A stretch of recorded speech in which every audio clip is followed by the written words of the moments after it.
একসময় সবুজে ঘেরা একটি গ্রামে বাস করত দুই যুবক, রাহাত ও করিম।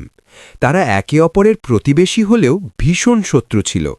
ছোটখাটো একটি ভুল বোঝাবুঝি থেকে শুরু হয়ে তাদের শত্রুতা দিনে দিনে ভয়ঙ্কর রূপ নেয়।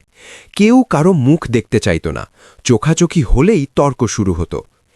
একদিন গ্রামের মাঝ দিয়ে বয়ে যাওয়া নদীতে হঠাৎ ভয়াবহ বন্যা দেখা দিল। পানি বাড়তে বাড়তে মানুষের ঘরবাড়ি ডুবে যেতে লাগল। সবাই নিরাপদ জায়গায় সরে যাচ্ছিল। এমন সময় করিম দেখতে পেল রাহাতের ছোট ভাই নদীর স্রোতে ভেসে যাচ্ছে। চারদিকে কেউ ছিল না, সবাই নিজের জীবন বাঁচাতে ব্যস্ত। করিম এক মুহূর্তেও দেরি না করে নদীতে ঝাঁপ দিল। প্রচণ্ড স্রোতের সঙ্গে লড়াই করে সে শিশুটিকে উদ্ধার করল। নিজে আহত হলেও শিশুটিকে নিরাপদে পাড়ে তুলে দিল। তখন রাহাত এসে সব দেখল।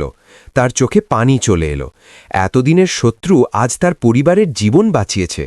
রাহাত দৌড়ে এসে করিমের হাত ধরল, কাঁপা গলায় বলল, আমি ভুল করেছি, রাগ আর অহংকারে অন্ধ ছিলাম। আজ তুমি না থাকলে আমার ভাই বাঁচত না।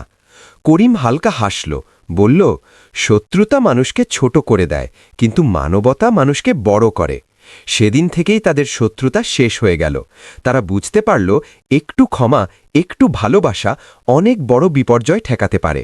পরে পুরো গ্রাম জানল, দুই চিরশত্রু আজ সেরা বন্ধু।